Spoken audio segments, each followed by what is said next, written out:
keadaan jenggot ada tiga. Jenggot yang lebih panjang daripada al-qabd. Al-qabd itu gini. Jadi sebagian orang jenggotnya lebih panjang daripada. Apakah jenggot yang lebih panjang daripada genggaman tangan ini disunahkan dipotong atau tidak? Atau harus wajib dibiarkan saja? Ya.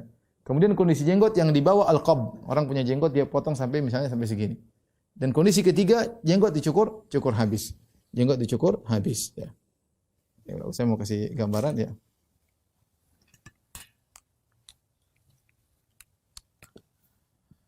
Kondisi jenggot.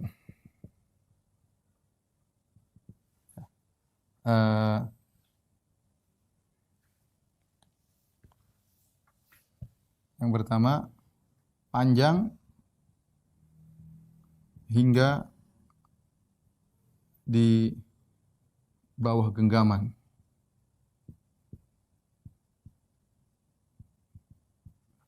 Yang kedua pendek, itu dicukur ya, bukan di bawah ya, hingga menjulur lewat genggaman.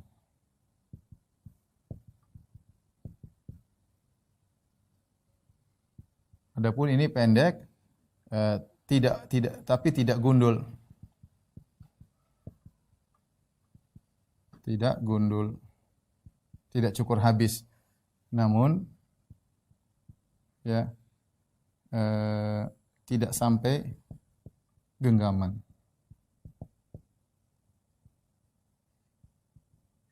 Yang ketiga cukur gundul. Maka adapun masalah panjang hingga menjulur lewat genggaman, maka ini ada ada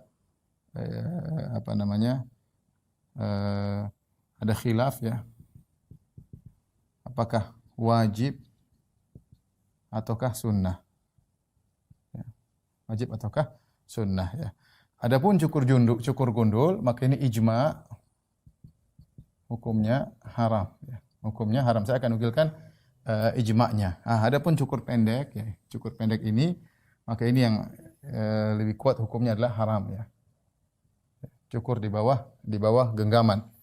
Ya. Saya akan bacakan tentang masalah cukur gundul. Ini yang kita fokus karena sebagian orang benar-benar mencukur habis ya. Mencukur habis ya, jenggotnya, padahal jenggotnya ada ya.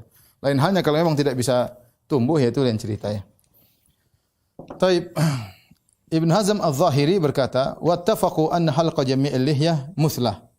Mereka sepakat bahwasanya mencukur seluruh jenggot ya adalah muslah, yaitu perbuatan yang menggunduli dan itu tidak diperbolehkan. Itu tidak diperbolehkan ya. Kemudian Ibnu Taimiyah juga mengatakan, "Yahrumu halqul lihya lil ahadits sahihah wa lam yubihhu ahadun." Diharamkan, Ibnu Taimiyah mengatakan diharamkan mencukur gundul jenggot karena hadis-hadis yang sahih dan tidak seorang pun yang membolehkannya. Tidak ada seorang pun yang membolehkannya. Al-Ala'i berkata, "Innal akhdha minal lihya wa hiya dunal qabdah." Mengambil jenggot, mau cukur jenggot sampai di bawah genggaman, artinya sampai di sini ya. Yang dilakukan oleh sebagian orang-orang Maghrib lam yubihu ahadun, tidak dibolehkan oleh seorang pun. Ya, dia mengatakan juga haram, di bawah sini haram.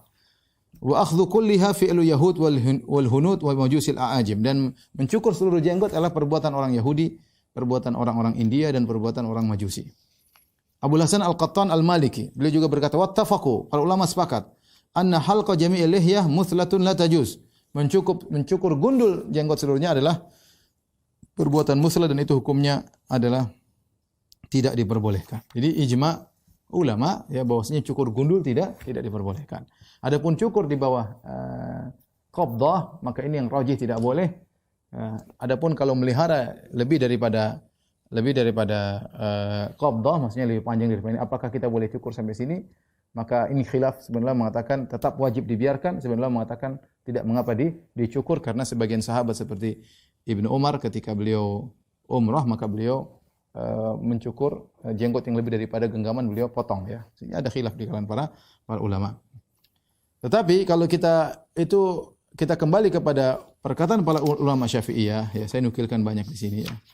Nanti antum bisa baca sendiri bagaimana mereka sepakat bahwasanya memanjangkan jenggot hukumnya sunnah, memanjangkan jenggot hukumnya sunnah ya. Bahkan sebagian ulama memahami, Imam Syafi'i mengatakan haram jenggot dicukur gundul ya. Sebagaimana dikatakan oleh Imam Syafi'i dalam kitabnya ya. Beliau berkata, "Wal hilaq laisa bijinayah, li'anna fihi nusukan fil ra'si wa laisa fihi katsiru alam, wa huwa wa in kana fil lihya la yajuz, falaysa fihi katsiru alam wala dhahabu sya'rin." Kata beliau, adapun mencukur gundul rambut bukanlah suatu kejahatan. Karena ada ibadah di situ, misalnya ibadah nusuk yang mengundul di kepala seperti kalau kita umrah atau haji. Walaysa fi katsiru alam, dan mencukur gundul tidak begitu sakit ya. Memang pakai pisau atau cukur ya tidak sakit, maka ini tidak dikatakan perbuatan kriminal atau perbuatan jahat, tidak. Wa huwa, mencukur gundul, wa in kana fil lihya la yajuz, meskipun mencukur gundul jenggot tidak boleh, falaysa fi katsiru alam. Ya, meskipun tidak boleh tetapi tidaklah mendatangkan banyak rasa sakit ketika dikatakan proses menggundung. Wala dhahabu sya'r, dan rambut tersebut ya kalaupun dicukur dia akan kembali lagi ya.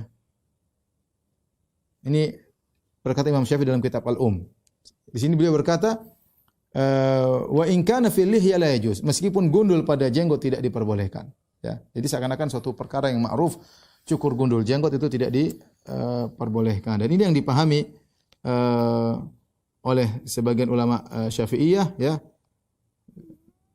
Seperti Ibnu Rif'ah mengatakan bahwasanya Asy-Syafi'i nassa fil ummi ala tahrim. Al-Imam Syafi'i menaskan dalam kitab tentang haramnya mencungkur gundul jenggot ya. Sebagian ulama berpendapat tidak sampai haram tapi makruh ya. Sebagian ulama ya mengatakan makruh, tidak sampai haram ya. Tetapi yang disebutkan oleh Ibnu Rif'ah bahwasanya Imam Syafi'i mengatakan hukumnya haram, dan ini juga dipahami oleh Zarkashi, demikian juga Al-Halimi dalam kitabnya Syu'abul Iman, kemudian juga oleh Al-Qaffal Asy-Syasi dalam kitabnya Mahasin Syariah, dan juga oleh Azru'i. Mereka mengatakan bahwasanya mencukur gundul jenggot hukumnya haram, dan saya tadi sebutkan tentang ijma' para ulama yang dinukil oleh berbagai macam mazhab ya. Saya nukilkan juga perkataan Abu Umar Al-Ba'alwi, kemudian Al-Halimi, Abu Hasan Al-Mawardi. Beliau berkata, "Naftul lihya minas safa alladhi turaddu bi syahada." Mencabuti jenggot ya termasuk kebodohan yang orang melakukannya maka syahadahnya, persaksiannya tertolak ya. Tertolak. Kemudian Al-Halimi yang wafat 403 Hijriah, beliau berkata, "Wa amma halqul lihya fa innahu hajinatun wa syuhratun wa tashabbuhun bin nisa." Adapun mencukur gundul jenggot maka itu adalah perkara yang tidak pada tempatnya, tidak pantas, dan juga menimbulkan kemasyhuran dan juga meniru-niru wanita ya. Ini Al-Halimi. Abu Hasan Al-Mawardi tadi dalam kitabnya Al-Hawi Al-Kabir wafat 450 Hijriah, beliau berkata orang yang mencabuti jenggot adalah kebodohan dan ditolak syahadatnya. Abu Hamid Al-Ghazali wafat tahun 505 Hijriah, beliau berkata, "Wa amanatuha fi awwalin nabati tashabbuhan bil murad fa minal munkaratil kibar fa innal lihya zinatur rijal." Adapun mencabuti jenggot pertama kali tumbuh dicabut-cabuti seperti meniru orang-orang yang anak-anak muda yang tidak punya jenggot ya, masih belum tumbuh jenggot, maka ini termasuk kemungkaran yang besar. Karena lihya jenggot adalah perhiasan bagi para lelaki.